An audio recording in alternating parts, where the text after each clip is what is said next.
Well, hey everybody. Welcome to the update stream. This is Bugs here. I'm joined today by Artemis and Miss D. Say hi, guys. Hi, everyone. Hi, guys. So, it is update day, and what do we got going on? Well, there is a bunch of quality of life stuff that we'll go through. There's a new seismic sensor for detecting if you're getting raided, even if you're offline. And there's some other cool stuff going on as well. Before we get into it, as always, if you have any questions as we're going through all this stuff, please do at Miss D underscore that's me in chat.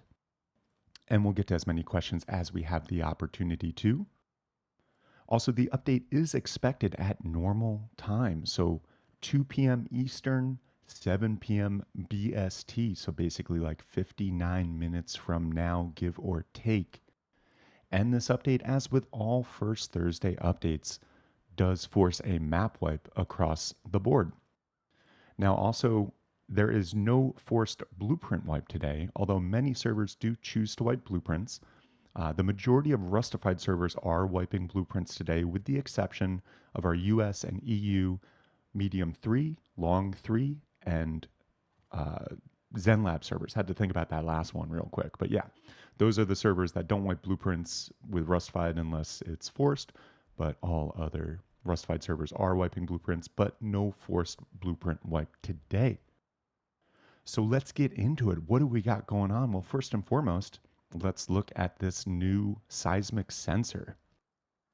So this is a new electronic tool, basically, and this device senses explosions in its vicinity. So it's got a range of 1 to 30 meters, and you can set it. You can set that range. So you can really be strategic with placing this around your base. You could even place it in a way where you could know not only that your base is getting raided, but know exactly what side is getting raided, even if you set it up properly. So the seismic sensor is a level 2 workbench item. It is not a default blueprint, so you'll have to research it for 75 scrap or go through the tech tree and all that stuff. And the cost is 3 high quality metal and 1 tech trash. And basically what happens is, again, it's an electronic device and it detects explosions in whatever radius you set. Again, that's 1 to 30 meters. And this detects everything from rockets to grenades to, of course, C4 to explosive ammo. And it even detects helicopter explosions. So if the patrol heli goes down in the region, that should set it off as well. Now, it does not detect Molotovs, so it's not going to detect Molotov rating. It does detect satchels, though, right? So it's going to detect most explosives, pretty much any explosive someone's going to be using to get into your base. It will go off upon detecting that. And given you got the range variation and all that stuff, it is a pretty versatile new little device. And you can, of course, wire it up to Rust Plus and everything and get notifications and everything on your phone when you're offline. So the idea is hopefully this reduces the whole offline rating thing and encourages more online rating. And again, that is the seismic sensor, and that's one of the new items coming in to the game today. Now, and that is just one thing.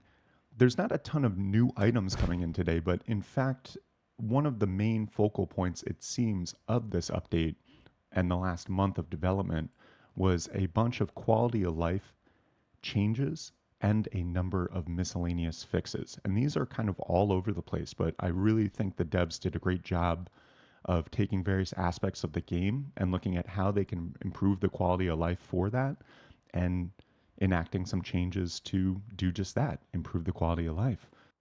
So I'll run through these changes. I'm going to try to take my time so that we can show off the ones that are applicable to show off. But we've got a huge list. And as always, you can follow along on rustified.com. My article today does have all of this summarized in text and pictures. So if you want to reference at home or whatever, you can go to rustified.com and do that. But first and foremost, we have players can place barricades at monuments now. Now, this placement is only on terrain. It's not on concrete elements. It's not on other like buildings around the monuments. So you can't do it every single place on a monument. But where previously building was blocked for everything, now you do have the opportunity to place some barricades when you are at monuments. So this could really help out with PvP engagements and all that stuff. One thing of note is these barricades at monuments have less HP and they do decay faster. I believe it's 15 minutes. I'm not 100% on that, but I think that's what we saw. And so they're not going to last as long and they're not going to be as durable as a monument necessarily is when it's placed outside of a monument. But nevertheless, that barricade could be the difference between life and death when you are at a monument engaged in PvP. So that's a very cool quality of life feature we are seeing coming in the update today. Next on the list, we've got building guides that teammates are building are actually now going to be visible for you if you have your building plan out. So when you got your builder of the group going around the base and building and everything like that, if you're curious and you want to see what they are building or what they are pointing at and all that stuff, you can see that now if you have your building plan out. So it's a nice little visual thing, but it's pretty cool to be able to, see exactly what your teammates are, placing. You can see their building guides now. And again, in order to see that, you do need to have your building plan out as well, which makes sense because it would be kind of weird if you were just always seeing their building plans. And, there probably are instances where you don't want to see that. So you're not going to see it all the time. But when you have your building plan out, you will see anyone on your team UI who is building, you'll be able to see those building guides. Also, we have some unique sounds added for the HV rockets. So you can't necessarily fake people out with rockets anymore in certain ways or whatever, or be faked out by a HV rocket because there is now a unique sound for the HV rockets, and I'll let you listen to that. And yeah, so it's just a little different. You'll get your ears will get the sense of it over time, but it's just a slightly different sound than the normal rockets. And also, what we got going on next on the list, and this is a cool one because we've actually been running this on Rustafied servers for a while due to popular demand. We coded our own plugin to do this, but now we don't need that plugin anymore because it is default in the game, and that plugin is a grace period time. So the devs have added a 5-minute disconnection grace period to everyone. And so basically, what that means is if you're in a server with a queue and you accidentally get disconnected, maybe you're on Wi Fi and the disconnection bops out, or the game crashes, or any other thing, or you just, disconnect, it will save your spot for 5 minutes automatically and let you back in. Now, I will note with this, it is a CVAR that is controlled by the server owner. So the server owner could say, let's up it to 15-minute grace period, or they could turn it off completely if they wanted to. At Rustified, we've been operating with a 5-minute grace period for a while now with our custom plugin. And now we've got rid of that. We're going to keep it vanilla default and a 5-minute disconnection grace period because I think that's a good time. Also, what we got going on is it will show building block zone around the monuments and caves if you have your building plan out. And this is an interesting new kind of visual effect. I don't think we've seen it very often in the game, if at all, but you can see it right here. It is kind of this red line that differentiates the zone of building blocked and not building blocked. And so around all these monuments, you can, with your building plan out, kind of clearly see where you can build and where you can't build.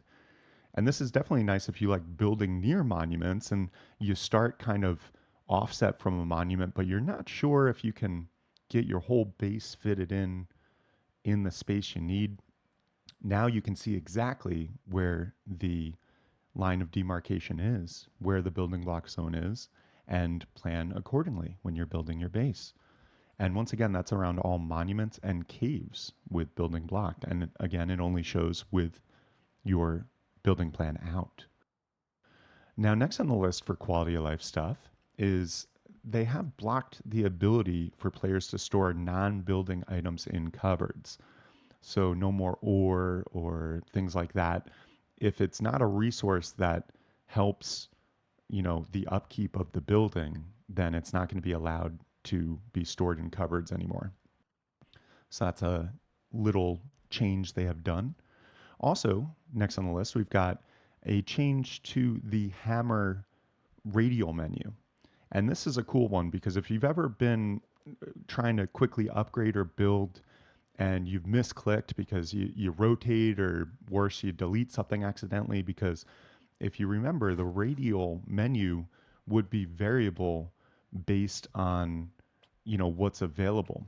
And so with that, sometimes the option would be on the top left, but then other times a different option would be on the top left because it just wouldn't show the option if it was available. Now what they've done instead with the UI is made it so that the options are always there to rotate and delete and stuff, but it's just grayed out if it's unavailable. And so that means that the actual location on the radial menu for all those things doesn't change anymore. And so you can always count on it being where you would expect it to be. And that's a nice little quality of life thing that will help you operate your hammer and that radial menu just a bit quicker and more confidently. Also, when it comes to planting items in planters, this is a really cool one. You can now hold sprint or left shift, generally speaking, and when you have any number of seeds out, you can go to just put one seed down. And if you hold sprint, it'll automatically fill in all the rest of the open slots on the planter with that seed you have selected. So you don't have to go one by one planting each seed individually like, some rusty Johnny Appleseed. You can just hit shift and click, and then it'll plant all those seeds at one go, which is really nice. Next on the list, we have some changes to workbenches. And this is a cool one where you can actually now access lower level workbenches at higher level workbenches. And this is all just via the UI. So you can see the tech tree stuff for the lower levels. So if you're at a tier 3 workbench, you can load up the UI and you see on the top left, there is now some tabs for the level 1, level 2, and level 3. And so that gives you much more flexibility if you just happen to have a level 3 workbench, but you want to do something with level 1 or level 2, you can now do that. And likewise, when you're on a level 2, you can access level 1. And when you're on level 1, well, you can still only access level 1 as you would think. But a nice little UI shift and quality of life thing in the realm of workbenches right there. Also, they have done some changes to helicopters. So if you've ever had an issue where you land a helicopter on kind of a slant or incline, so to speak, and then you dismount and the helicopter just starts sliding down the hill. Well, thankfully, that's no longer going to be the case, as helicopters now have an automatically applied handbrake. And so that means basically when you get out, when you dismount from the helicopter, it will, like, kind of in the background just apply that handbrake. And so the helicopter won't roll all willy nilly, which is nice.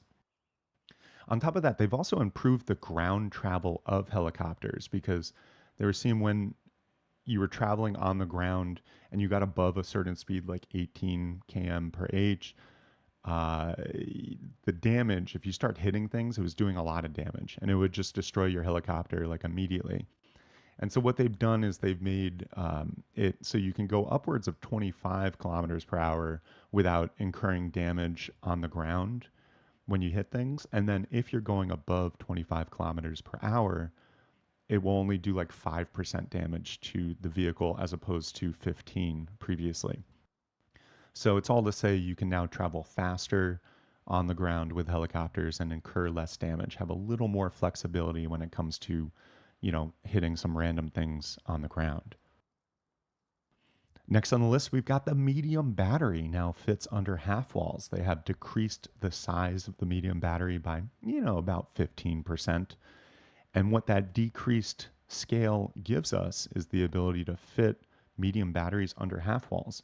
So it's going to make it a lot easier for smaller bases. And when you're really like, when every little bit of space counts, you can now squeeze in more stuff with those medium batteries. They've also, next on the list, done a buff to the salvaged hammer. And the main takeaway from this is that it'll break barrels in 2 hits. So you can just go up to any of those barrels at like junk piles or whatever now with a salvage hammer. And instead of 3 whacks, you can get it in 2 whacks, which is a nice little quality of life, little buff for salvage hammer. It did not increase the damage of hitting other things. It's only the like random deployables around the map that we're seeing this increase in damage. But hey, when it comes to going and like farming all those junk piles and everything like that, it's going to be a lot easier to get those barrels open now because you're saving a hit. Also, we've got when it comes to workbenches, or I'm sorry, repair benches. I always get all my benches confused, but when it comes to repair benches, it will now show the skin name in the UI. And so if you're looking at a skin and you're curious, what the hell was the name of that skin? Well, it's showing up now in the UI. You just hover over the thing and it has a little blue little tooltip that we're all used to, and it will show the skin names in that repair bench UI. Also, this is an interesting one, bones can now be composted into fertilizer. And it's a 4-to-1 ratio. There's no bait value on them, but and originally it was a 10-to-1 ratio. Then that was buffed a little bit to a 4-to-1 ratio. But you can now compost your bones in a good old fashioned composter. You pop them in there and they will turn into fertilizer in a 4-to-1 ratio. So that's a new place to throw your bones, so to speak, which is nice. Also, horses. We've got some improvements here. Not only did they fix a bunch of miscellaneous little issues with horse movement and everything like that, they did add the ability for horses to travel backwards. Now, they travel backwards at half speed, so you're not going to be in a full gallop going backwards in a horse. But nevertheless, you can actually back up.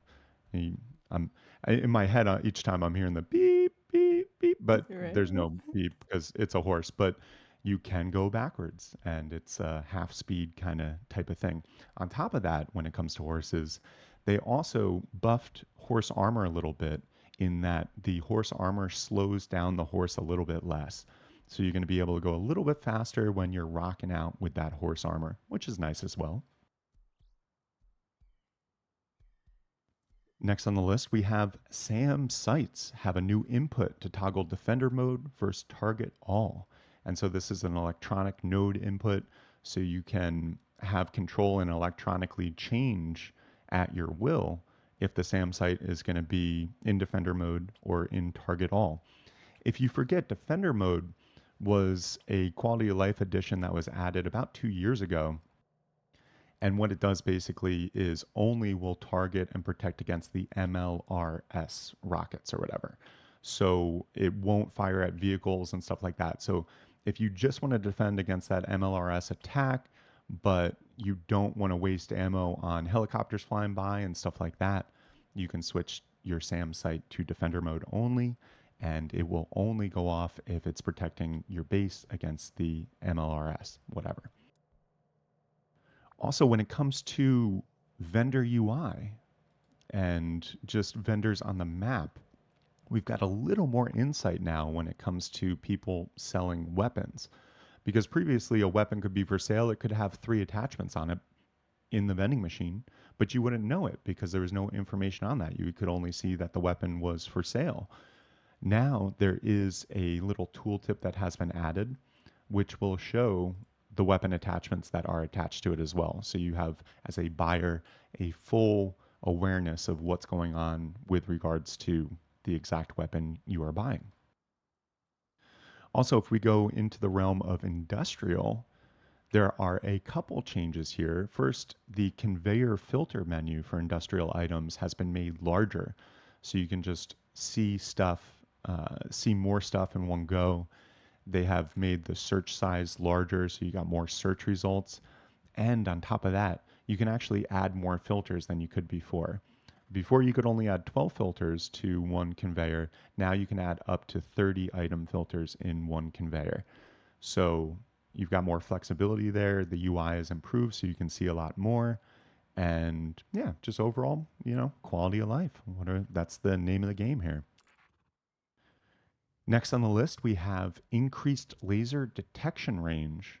And now what it's going to do is match the beam length of that laser detector. So the beam length has been 12 meters, but it's only detected up to 4 meters. And now they've made it match the beam length. So the laser detector now has a range of 12 meters of detection, which is cool. You can detect more longer. And then we also, when it comes to electronic stuff, we have wire slacking comes in today as well. This has been something that we've seen in process for a little while. We've seen some sneak peeks of it. It really doesn't change anything from a utility standpoint, but it's a nice little visual thing because when you think about in real life, when you're wiring things very often, uh, wires can have some slack. They're not always, completely taut and straight. So now what you can do when you got the wire tool out, if you hold shift, left shift, and you scroll your mouse wheel, that will increase or decrease the slack on the electric wire. And once again, it's just kind of like a visual, nice like thing. It doesn't really change anything with the utility of the wires, but you can even hang wires from the ceiling if you're wiring up a light. You can give it a little slack, which is a nice little visual difference. Then there's a bunch of other quality of life as well. The solar panels no longer take damage when picked up. And the mixing table, you can now do HV and incendiary ammo on the mixing table, where previously you couldn't. They've also decreased the craft time of a bunch of window related things. So, all these window related things were 30 seconds before, and now they're 15 seconds. And yeah, so that includes wood shutters, all types of window bars, and window glass as well. They're all now half the crafting speed. They've also tweaked water pumps deploy volume so they can be deployed in a triangle. So you can now get water pumps down on a triangle foundation. And they've also updated the deploy sound of that because it was using some old um, unrelated deploy sound. Also, they've added an information panel to the UI for flamethrowers. So it will show the damage and range values of flamethrowers, where previously that, for whatever reason, wasn't included. And when we're talking end of wipe activities, those F-15 flybys and everything like that, they were kind of loud, weren't they? Well, now that volume has been reduced by 45%. And so those F-15 flybys at the end of wipe, you'll still be able to hear them, but they'll be significantly less loud. Also, there are specific sounds now for fire arrows, apparently. So, a little slightly difference with the sound there. Also, if you're entering a last code on a code lock with like R or whatever, it's now 2.5 times faster. So it will re enter that code a bit faster. They've also made it so that auto run and toggle crouch will now hold their state when a player opens chat. So yeah, if you're crouching somewhere or you're auto running and you bring up chat, it'll just keep that state as opposed to just dropping it. With regards to electronic or electric, I should say, furnaces, the turn off and turn on side inputs have been removed. And so basically now it will just auto power on when there is power. And that was done with the idea of having better handling for things like server restarts. So if a server comes back up, you don't need to, send a power into the turn on to turn it on. It will just detect that it has power and it'll just turn back on, which is nice. Back to mixing tables, the recipe list is increased from 4 to 8 shown at once on the UI. So you can see a bit more with the recipe list when working with the mixing table, which is nice. And that goes in nicely with the addition of HV and incendiary ammo. Tesla coils and igniters now automatically heal themselves when under building privilege. So that's cool. They've done some tweaks and they've toned down the screen shaking effects when you're around explosions and stuff like that a little bit. So it's not going to be so jarring necessarily when you've got those screen shake effects. And then also, finally, you can now pick up empty campfire water purifiers. Both water containers must be empty, but if they are, you can pick them up and move them around if you want, which is nice. And that's a lot with the general quality of life stuff, but it's not where the quality of life ends because there's also some other changes when it comes to painting. They've made a number of improvements with painting signs and things like that. So if you're an artist in Rust, you'll be really happy with this update. A couple items of note with regards to that. They've made the sign painting UI follow the UI scale option. So if you've ever run into issues with that where you wanted the UI to be a little smaller or things like that, or if you're hard of sight and you want it to be bigger, you should be able to modify the scale of that UI with the escape menu option of UI scale. They've also increased the max paintbrush size to 100 and fixed the paintbrush sizes less than two. Had some gaps and stuff, so that's been resolved. And this is an interesting one. If you're familiar with painting programs and you're say you're working with a mouse and you are working with a low opacity kind of brush, if you click and hold and drag around on a normal painting program, it won't overlap something that you've already drawn on as long as you're on the same brush stroke or mouse click. So you could like fill in everything cleanly with one lower opacity with one click, as opposed to it overlapping that opacity and screwing up the color. And so they have applied that into the painting thing. So basically, strokes don't overlap themselves anymore. If you're on the same brush stroke, it won't overlap the opacity. And then if you release the brush stroke and start a new brush stroke, then it will start a new opacity and it will start overlapping that lower opacity thing. But as long as you're still on the same brush stroke, it will not overlap, and that gives you a lot more flexibility as an artist when it comes to getting that exact opacity and exact color that you would like. So that's pretty cool. We've got a fix for incorrect paint texture resolution for landscape and portrait picture frames. So that was just a little fix needed. And there was also a fix for frame rate dropping when near zero, or the frame rate was dropping to near zero when painting quick long strokes. And that was just some little issue that they have resolved as well. And then finally, if you've ever not wanted that UI to be on the right side and you wanted to switch it to the left side, well, they have a convar for that where they change the painting UI um, to be on the left instead of the right. And that convar is paint.left-sided.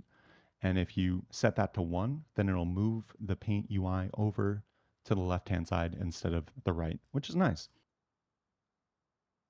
Now, next on the list, they have made a number of changes to fishing. And this has had mixed reviews from the audience, but I'll run through kind of the overall thought process here. So they've, with the new system, made it so you start with a smaller fish as bait in an attempt to catch a bigger fish. And this kind of adds a layer of risk and decision making. Like the idea is, will you secure your catch or gamble on the hopes of landing a bigger catch? Other things will no longer be used as bait, and that prevents players from using a large catch to simply restart the bait cycle. And yeah, the aim with this basically is to enhance the challenge and force players to decide, do I cash out on a medium sized fish or do I risk that for a greater reward? Now, with these fishing changes, the traps have been updated to match kind of the same logic um, as the fishing rod, and they made some changes to the depth. So everything's at 5 meter depth by default for fishing traps and everything. And so that means you can't catch sharks or roughies, with the fishing trap. The fish trap also has a 50% chance of failing, so the bait will be consumed in that instance, but the trap will remain active. And the fish trap can no longer catch the same fish that was being used as bait. So that's another little change. Now, when it comes to bait, they've changed a couple things here as well. They made it so you can have multiple lures, up to three, that can be used simultaneously when we're talking about worms and grubs. So if you stack three worms or grubs on top of each other, you'll have the opportunity to catch a higher value fish. Anchovy, herring, sardine, the bait values is now two and can be used in stacks of two to reach basically a four bait value. Also, again, raw fish meat has a zero bait value. Raw bear meat and wolf meat has a value increased to 10. It was previously five. Raw human meat bait value is now three. It was previously one. And spoiled human meat has no bait value. Berries have a bait value of one. It was previously zero point 0.5. And so you can stack berries up to five times to get a bait value of five.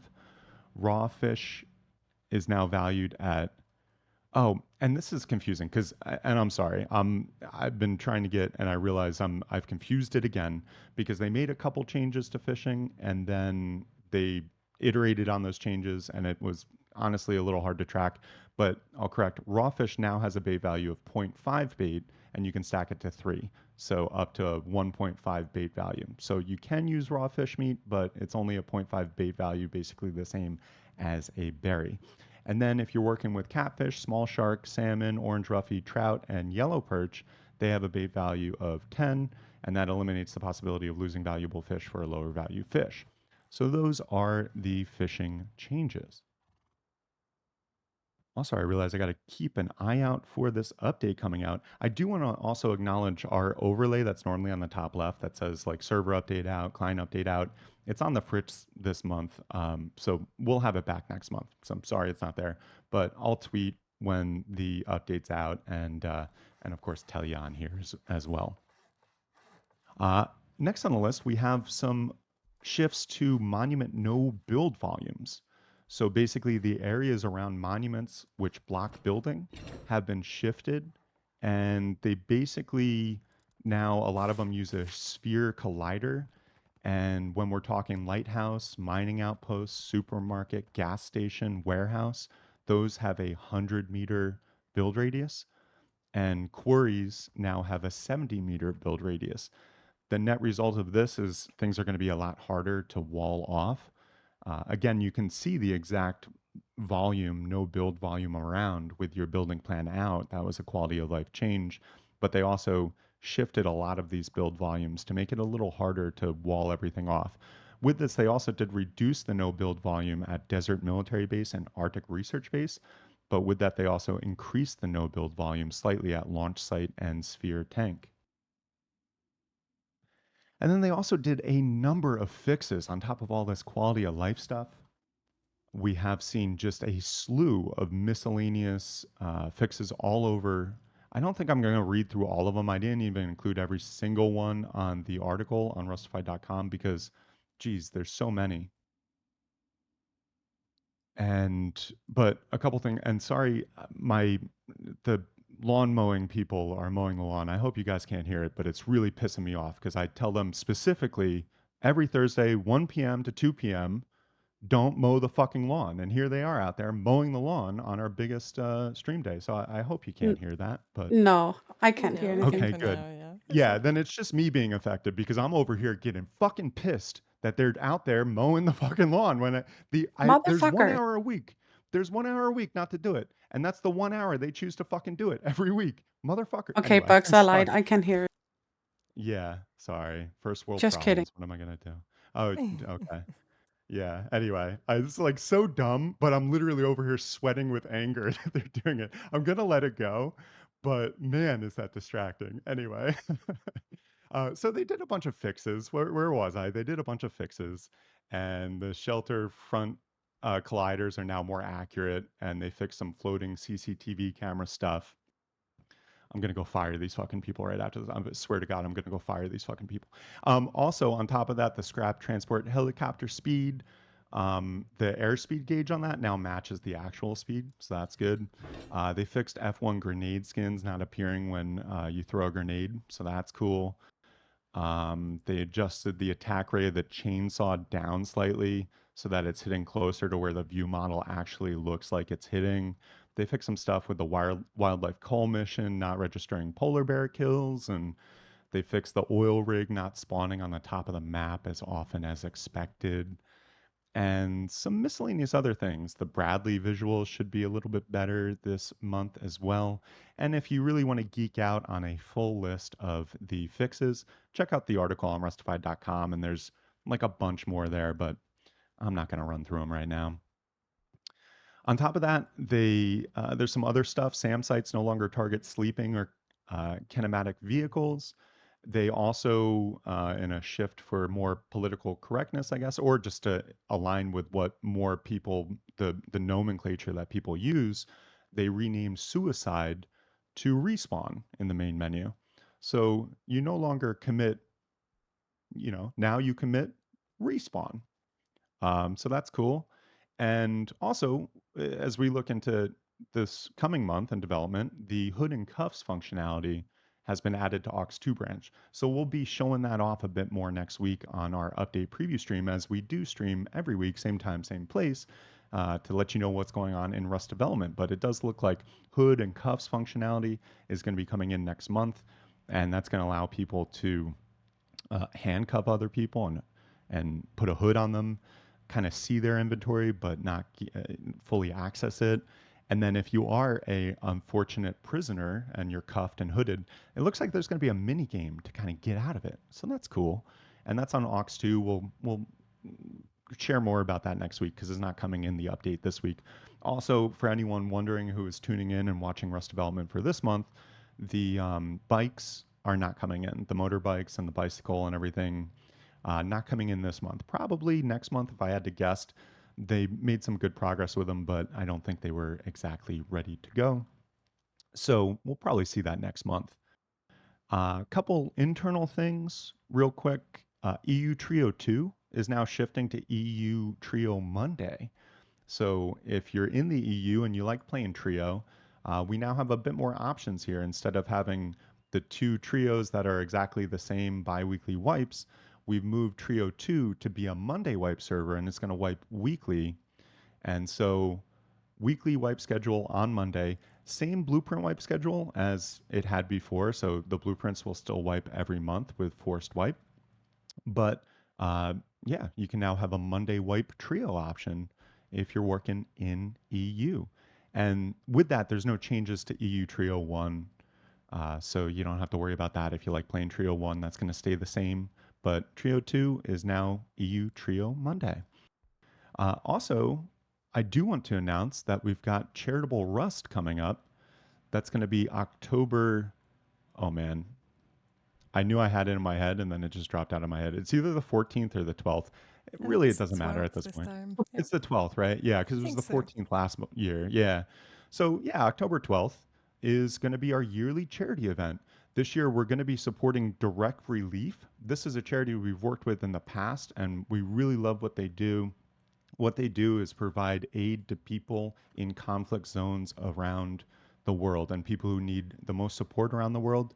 This organization goes and gives them the support and the aid they need in their most time of need.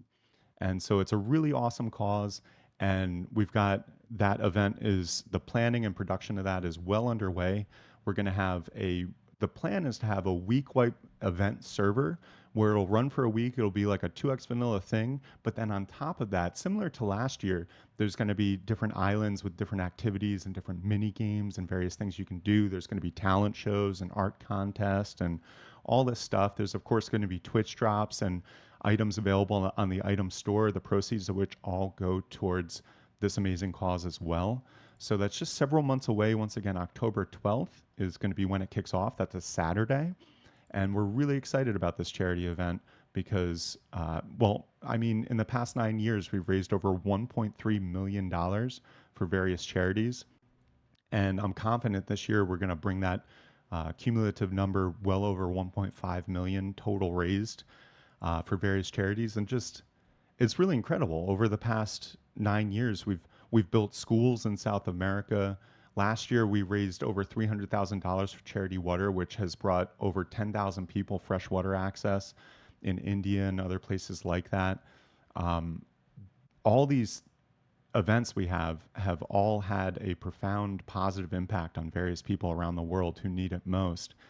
And it's just so wonderful to be able to do that and take this community and galvanize this community, which is very often known as a very toxic and just, crude community, to be able to take that and cause so much good in the world is really just something that I'm really passionate about and really moves me. And really excited to have this year be the biggest and best charitable Rust ever. So I just want to give you all a heads up. Mark your calendar, October 12th, and we'll have more information and some teaser videos and all that stuff in the coming months.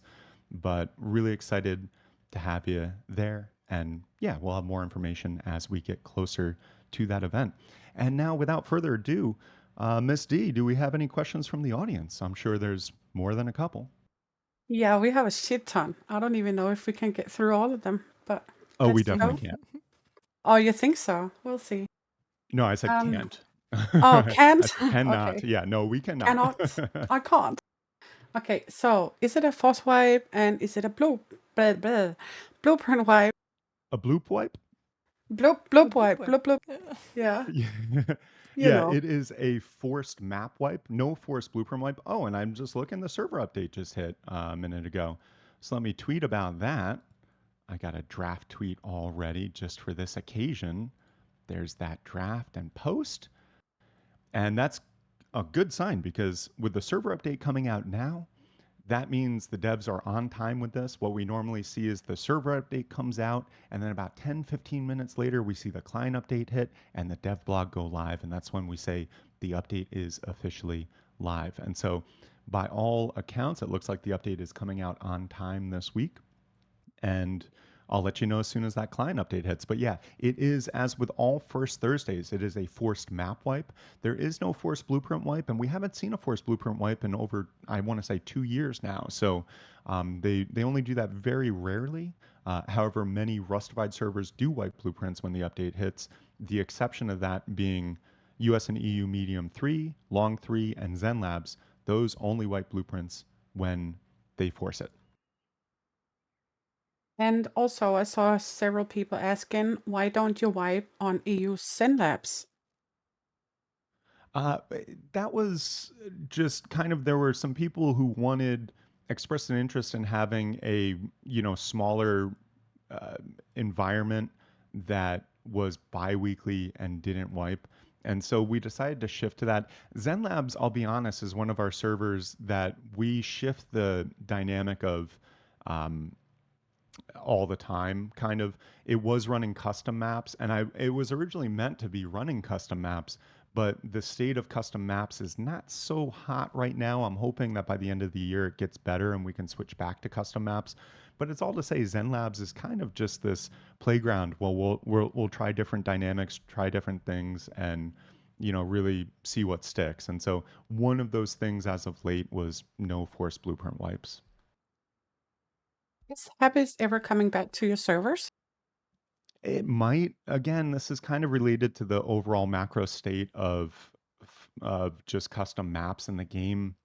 There's some things with Rust Edit and some other things. I don't fully know the details, but it's all to say that the ability of running a reliable and glitch-free custom map became very difficult, to the point where our systems team had to spend like hours and hours a week just to like resolve various dumb issues happening on the custom maps.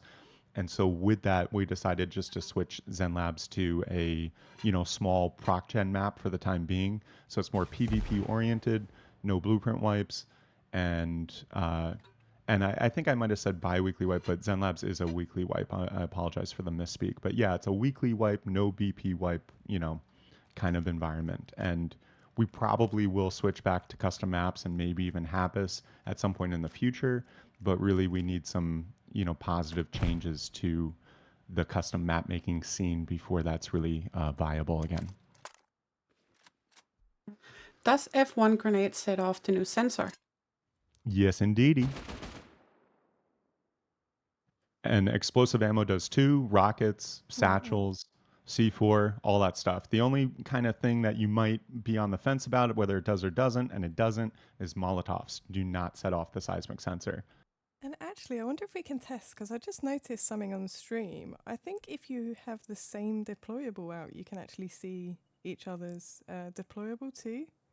I don't know if one of you guys want to test that with me. I've got like an electric furnace or something. Oh, that's cool. Um, it's not just the building I blocks, believe not. Let's try. but it's also the I think that's what I deployables. That would be noticed a cool. minute ago. So, Misty, if you've got like an electric furnace or something. And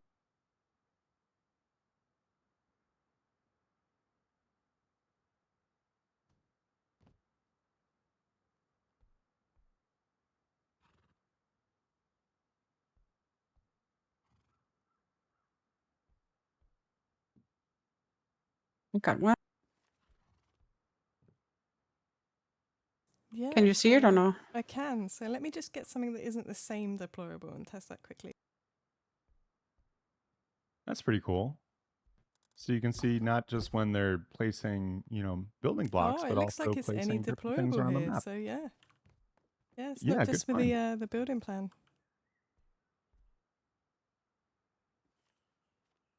Very Sorry, cool. Rex, just wanted to add that. Interesting.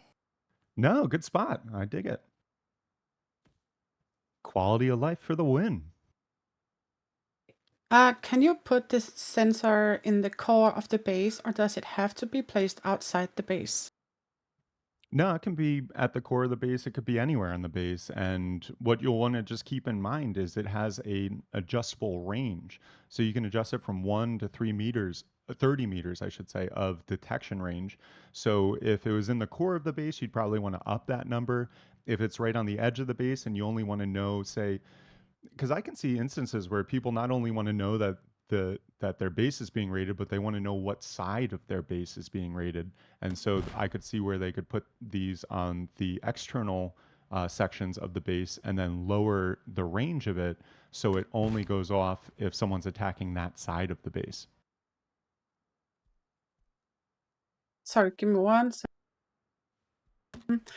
Did you guys wait? Did you guys add more radio stations to the Rustafied servers? Not that I'm aware of, no. But not a bad idea. I'll look into that. Um, Artemis, can you show different monuments radios, please? Sure thing, yeah. And also, if anyone's just tuning in, I'm aware that we don't have the normal overlay that we have on, so I'll just repeat. The server update is out as of just about 10-15 minutes ago. And with that, we should see the client update and the devlog hit anytime in the next couple minutes. And so once that client update hits, we do say the update is live. And we're already going to be updating and restarting and wiping our servers over here at Rustafied to get ready for that. And so that is the status. It should be an on time update today, and we should see that client update hit momentarily. Does Shift also plant multiple clones? Yes. Yeah. For the fishing change, other worms at the shop still 10 scrap each. I didn't check that. I believe that is still the same, but maybe we could go check that price real quick. Yeah, I did have a check actually. They do look the same for now. Okay, cool. Thank you. Good spot, Artemis. Does the build radius around monuments change depending on how the map was generated? No, each monument kind of has its fixed no build volume. Now, those no build volumes were changed a little bit. They reduced the no build volume at Desert Military Base and Arctic Research Base. They increased the no build volume at the launch site and sphere tank only slightly, but it was an increase. And then with the small monuments, there's no increase, but they kind of switched to a sphere collider. And so at Lighthouse, Mining Outpost, supermarket, gas station, and warehouse, we're seeing a 100-meter kind of radius there. And then at quarries, we're seeing a 70-meter radius. And that the word is that will make quarries a bit harder to wall off now. And then, of course, we have the quality of life shift where when you have the building plan out, you can actually see that cool little red line go around where the no build radius is for each monument and caves as well. So you can really plan out how you want to build your base near a monument and make sure that you're not, going to overlap and get into that no build volume area. Have Facepunch made any notes about the crashing issues people are having lately? This is a thing that is pretty ongoing. There's pretty much always, I've been tracking Rust development for over 10 years now, and there's pretty much always one thing or another that causes crashes. And generally speaking, the devs are aware of it and work on a fix for it. And then, but it's not uncommon to see a fix for one crashing issue come in an update, but then the update releases another thing that causes a different crashing issue. So it's all to say, I don't know if the crashing issues as a whole will ever be fully resolved, but the devs are generally speaking aware of it and working on fixes for those specific, crashing issues. Ooh, client update is out. That means the update's live, everybody. Look at that. Nice. I'm going to tweet about it or X about it. I'm going to X about it. Yeah, message 6 about.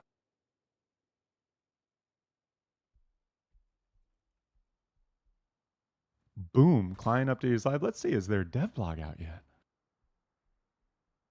And news. Seismic shift. Nice.